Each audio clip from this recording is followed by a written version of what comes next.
जो लोग हरि से विमुख हैं, भगवान में निष्ठा नहीं रखते, ऐसे लोगों के गति क्या होती है मुझे वो बताओ, और गति के साथ साथ इनके लक्षण भी बताना। जो हरि विमुख होते हैं, हरि विमुख को अगर दूसरी भाषा में मैं कहूं तो ऐसा कहने में कोई बुराई नहीं है। हरि विमुख मतलब तुम्हारे हृदय में ठाकुर जी के प्रति भक्ति नहीं है, ऐसा नहीं। ठाकुर जी भी तुमसे प्रेम नहीं करते, तुम ठाकुर जी हरिप्रिय भी नहीं हो, यह बात कही जा सकती है। तो जो हरिप्रिय नहीं है, जो हरि विमुख हैं, उनके लक्षण क्या हैं यह भी मुझे बताइए, और उनकी गति क्या होती है यह भी मुझे बतलाइए। बंधुओं, आज के इस विषय को सुनिएगा, और यहां पर बताए हुए गति को तो चलो सब लोग जानते हैं कि जो हरि विमुख हैं वो उसको नरक जाना पड़ता है, आदि आदि, और भी दो चार गतियां बताई हैं वो सुनेंगे हम। लेकिन जो लक्षण यहां बताए जा रहे हैं ना, आज तक अगर इनमें से एक भी लक्षण था तो क्षमा हो गई, लेकिन यदि अब ये लक्षण आगे रहे तो सोच लेना कि ठाकुर जी आपसे प्रेम नहीं करते, आप ठाकुर जी के प्रिय नहीं हो।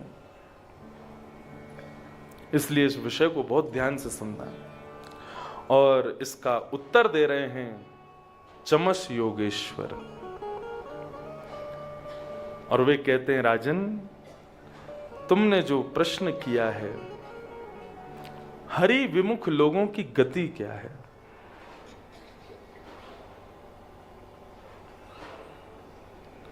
हित्वा तया सचरिचित्ता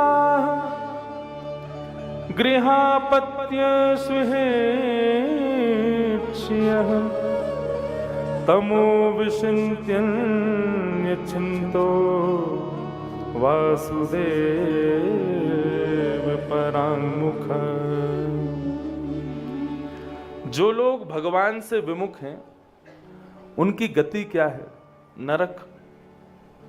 कितने अभागे हैं वो लोग जो मानव देह प्राप्त करने के बाद भी ठाकुर जी के शरणागत नहीं होते।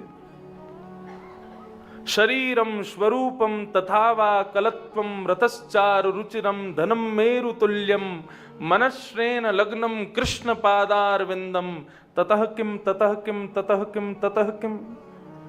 शरीर मिला है लेकिन उस शरीर से कभी ठाकुर जी की सेवा नहीं की। स्वरूप मिला है, रूप का मतलब एक प्रकार से गुण समझ लो, तुम्हें ठाकुर जी ने गुण प्रदान किए लेकिन उस गुण से कभी ठाकुर जी को सेवा अर्पित नहीं की।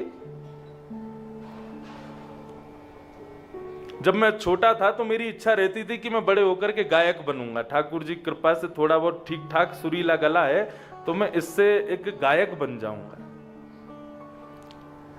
लेकिन आज इस व्यासपीठ पर यदि बैठा हूं तो इसमें हमारे पूज्य नाना जी पंडित श्री कृष्णलाल शास्त्री जी, उनका बीच बीच में स्मरण करता हूं मैं कथा में।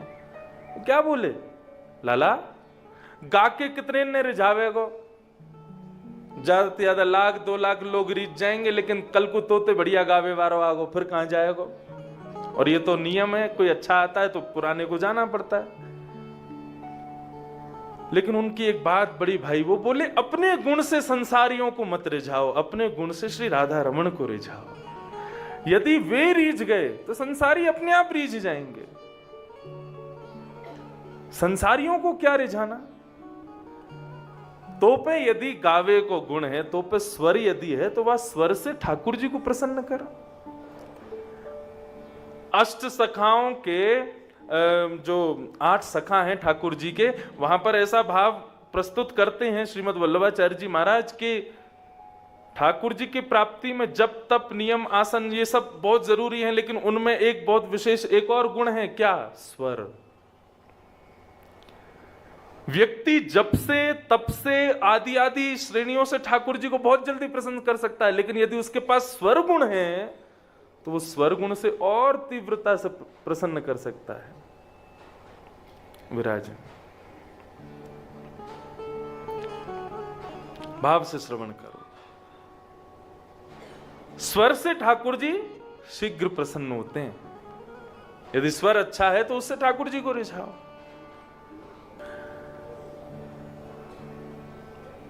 तो हे भगवान, मुझे बताइए कि उन अभागों के लक्षण क्या है जो भगवत विमुख होते हैं। उनकी गति तो नरक ही है, वो नरक से नहीं बच पाएंगे, लेकिन उनके गुण क्या होते हैं मुझे वो भी बताओ। तब यहां पर गुण बता रहे हैं, ध्यान से सुनना। कर्मण्य कोविदास्तब्धा वदन्ति चाटुकान् मूढ़ा यया मत्वा गिरोत्सुका। बहुत ध्यान से सुनना। पहले 5 लक्षण बताए। पहला लक्षण क्या है? कर्मण्य कोविदा। भगवत मूढ़ व्यक्ति का, भगवत विमुख व्यक्ति का पहला लक्षण है कि वो, उसको कर्म का ज्ञान नहीं है, विवेक नहीं है। क्या करना चाहिए, क्या नहीं करना चाहिए, कौन सा कर्म श्रेष्ठ है, कौन अकर्म है, कौन विकर्म है, ये सब उसकी जानकारी में नहीं होता।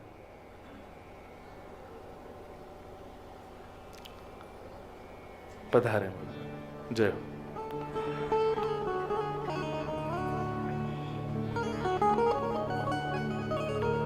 हाँ विराज जाए, यहां विराज जाए, ऊपर आ जाए।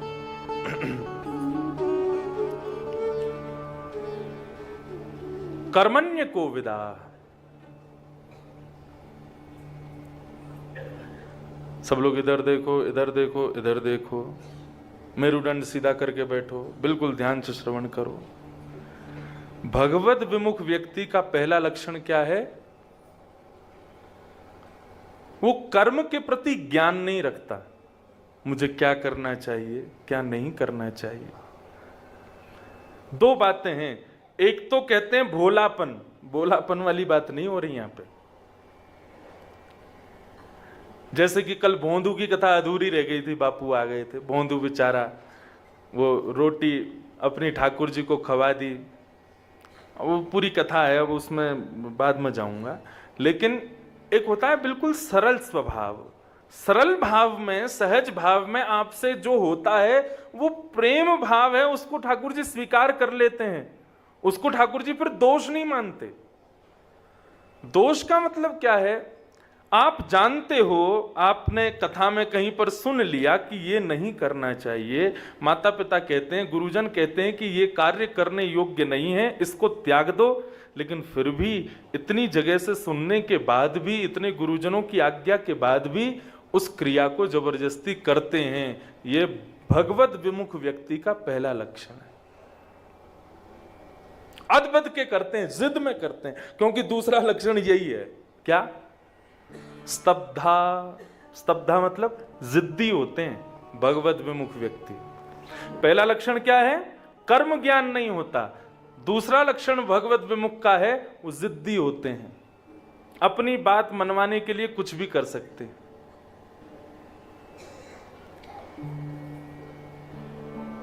जिद्दी स्वभाव के होते हैं। कई जगह कथा होती है महाराज, तो यजमान कहते हैं मंच पे बांस लगाओ। क्यों लगाएं?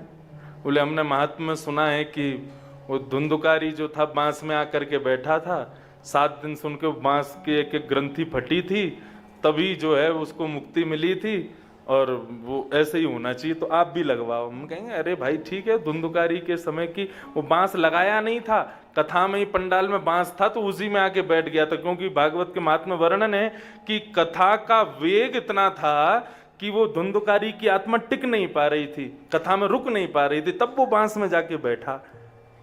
और 7 दिन की कथा सुनने से एक एक ग्रंथि, उसकी ग्रंथि बांस की नहीं फट रही थी, उसके जो पापों की ग्रंथियां थी वो फट रही थी। अरे महाराज आप तो यूं कह रहे हो, पिछले व्यास आए थे उन्होंने तो लगवाया था, और जिद करके महाराज बांस लगवा ही लिया। मैंने अभी दूसरे दिन जिद करी, मैंने कि एक दिन की कथा हो गई, ग्रंथि क्यों नहीं फटी इसकी? इसका मतलब तुम्हारे पितृ मुक्त नहीं हो रहे। मैंने 7 दिन में अगर ये बांस नहीं फटा तो तुम तो मुझे दोष दोगे कि आपने ऐसी कथा सुनाई कि हमारे पितृ मुक्त ही नहीं हुए। जिद्दी, ये भगवद विमुख व्यक्ति का दूसरा लक्षण है। पहला लक्षण कर्म ज्ञान नहीं है, दूसरा लक्षण स्तब्धा, जिद्दी, और तीसरा लक्षण क्या बता रहे हैं?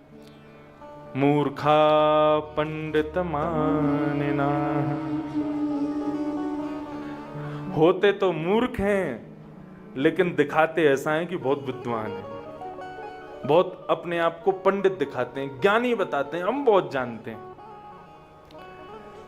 जानकारी कुछ भी नहीं है लेकिन अपना रहन सहन, करनी चलनी फिरनी ऐसी रखेंगे कि उनको देख के लगेगा इनसे बड़ा ज्ञानी कोई नहीं है, इनसे बड़ा जानकार कोई नहीं है। इस भाव का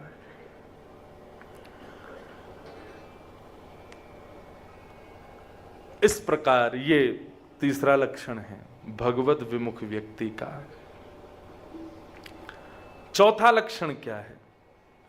वदंती चाटुकान मूढ़ा।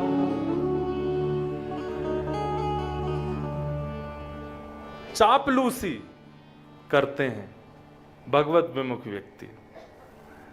जैसे दिख जाएगा कि हाँ ये बहुत धनवान है या ये बहुत अच्छा है, श्रेष्ठ, इसका बहुत सब जगह खूब नाम है, तो उसकी चापलूसी करने लग जाते हैं। ये उसका चौथा लक्षण है। उसके पीछे पीछे घूमेंगे कि हाँ इसके संग रहने से हमारा भी यश होगा, हमारा भी नाम होगा, हमारा भी खूब, सब लोग जानेंगे कि अरे इनके कहने से ही सब काम होते हैं, इनसे ही सब कुछ होता है। ये भगवत विमुख व्यक्ति का लक्षण। और यया माध्वा गिरोत्सुका, पांचवा लक्षण बताया, उनको ज्यादा कथा सुनने आदि में रुचि नहीं होती। तो काय में रुचि होती है? बोले कंचन कामनी की चर्चा में बहुत रुचि होती है।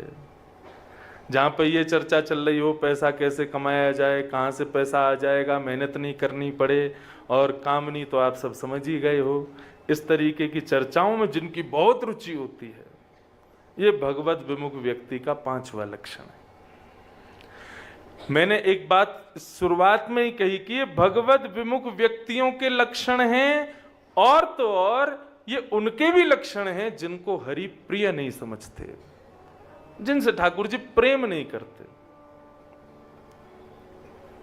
स्नेह कर सकते हैं लेकिन प्रेम नहीं कर सकते, अपना नहीं बना सकते ठाकुर जी। तो कौन कौन से लक्षण हुए? पहला लक्षण कर्म का ज्ञान नहीं होता। दूसरा लक्षण जिद्दी होते हैं, स्तब्धा। तीसरा लक्षण होते तो मूर्ख हैं लेकिन दिखाते क्या हैं? बहुत विद्वान हैं, बहुत पंडित हैं, बहुत ज्ञानी हैं। चौथा बताया चापलूसी करते हैं, और पांचवा बताया कंचन कामनी की बातों में उनकी रुचि बहुत ज्यादा होती है। और इतना ही नहीं, फिर आगे और बता रहे हैं और कौन कौन से गुण होते हैं। रजसा घोर संकल्पा कामुका हिमन्यवः दंभिका मानिनी पापा विहसन्त्यच्युत प्रिया। रजसा घोर संकल्पा, रजोगुण प्रवृत्ति होने के कारण भयंकर डरावने संकल्प लेते हैं भगवत विमुख व्यक्ति। कैसे संकल्प लेते हैं? अभी जाता हूं, क्या करेगा? बोले कि उसने जो है मेरे भाई को गाली दी, तू क्या करेगा? बोले मैं जाके उसका सर धड़ से अलग कर दूंगा। लगी शर्त, बोले शर्त लग 500 की, उसका गला काट के आऊंगा, उसको बीच रास्ते में थप्पड़ मार के आऊंगा, उसको ऐसा कर दूंगा वैसा कर दूंगा। ऐसे डरावने संकल्प लेते हैं भगवत विमुख व्यक्ति। तू जानता नहीं है अभी मुझे कौन हूं मैं, पूछ लियो यहां किसी से भी कि मैं कौन हूं, मेरा नाम क्या है। इस प्रकार से डरावनी बातें करते हैं, संकल्प करते हैं अपनी रजसा प्रवृत्ति होने के कारण। ये भगवत विमुख व्यक्ति का लक्षण है। भगवत प्रेमी व्यक्ति वो ऐसी परिस्थिति में कभी ये नहीं कह सकता कि तू मुझे अभी जानता नहीं है, मैं तुझे देख लूंगा, मैं कौन हूं, मैं क्या हूं। इस तरीके की बातें कभी भगवत प्रेमी व्यक्ति के मुख से नहीं निकल सकती। ये तो भगवत विमुखी ही होता है। घोर संकल्पा, भयंकर घनघोर डरावने संकल्प लेता है, ऐसा कर दूंगा ये कर दूंगा, होता कुछ नहीं है उससे।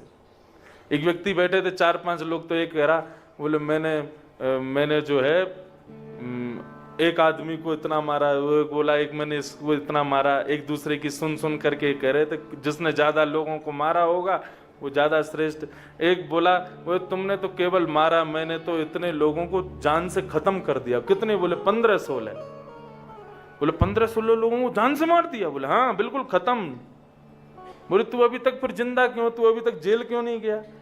बोले 15-16 मच्छर मारे थे मैंने, आदमी नहीं मारे थे। घोर संकल्पा, ये भगवत विमुख व्यक्ति का लक्षण है। काम का, सदैव जिनके हृदय में केवल और केवल काम वासना ही विद्यमान रहती हैं, उठते बैठते जागते सोते हंसते खाते पीते हर स्थिति में कभी भी इस स्थिति से जो दूर नहीं होते हैं, ये भगवत विमुख व्यक्ति का लक्षण है। और अहिमन्यवाह, सर्प के समान क्रोधी होते हैं भगवत विमुख लोग। सर्प का क्रोध कैसा होता है? उसके ऊपर किसी ने यदि पांव रख दिया तो वो ये विचार नहीं करेगा कौन है, तुरंत तत्क्षण डस देगा, इतना क्रोधी होता है सर्प।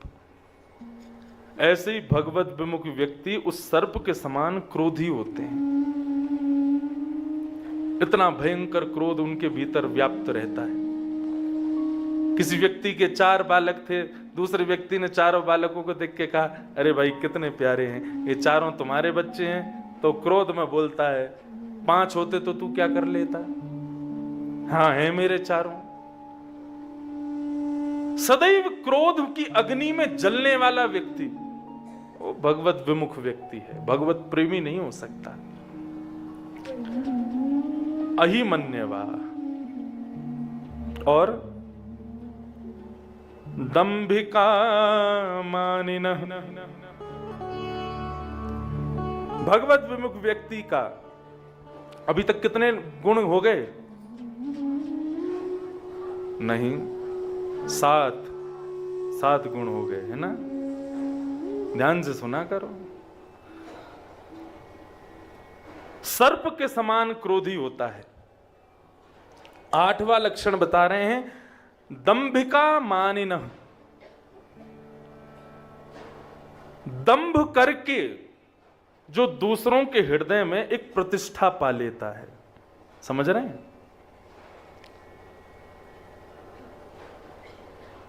वैसे तो बालक को खिलाते रहेंगे गोद में, लेकिन जैसे दिख जाएगा कोई आ रहा है तुरंत उस बालक को दूर कर देंगे, माला लेके हाथ में बैठ जाएंगे। हम तो भजन करते हैं, हम तो नित्य भजन में ही रहते हैं। 1.25 लाख माला रोज करता हूं, नाम जप के बिना तो मेरा काम चलता नहीं। सुबह सुबह कोई मिलने जाए, बोले महाराज जी आपको प्रणाम, हमें था कि आप कहीं विश्राम में ना हो इसलिए हम थोड़ा देरी से। नहीं, मैं तो सुबह उठ गया था 3:15 बजे, 3:15 बजे से नारायण भगवान से मेरा कनेक्शन चल रहा था, उन्हीं का स्मरण कर रहा था मैं। इस प्रकार से जो दंभ फैला करके दूसरों के हृदय में अपना मान प्रतिष्ठा बनाने का प्रयास करते हैं, हरि विमुखा, वो हरि विमुख लोग हैं। ये 8वां लक्षण। 9वां लक्षण क्या है?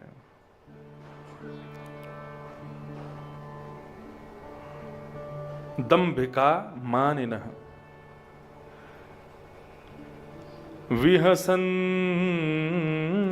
विहसन्त्यच्युता प्रियान्।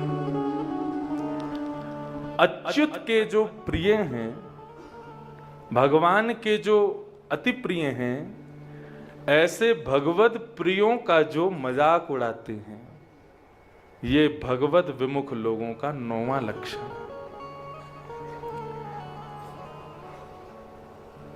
एक लक्षण हमने गिना नहीं बीच में, काम का। इस प्रकार 10 लक्षण हैं टोटल, 2 श्लोकों में चमस योगेश्वर ने बताए हैं।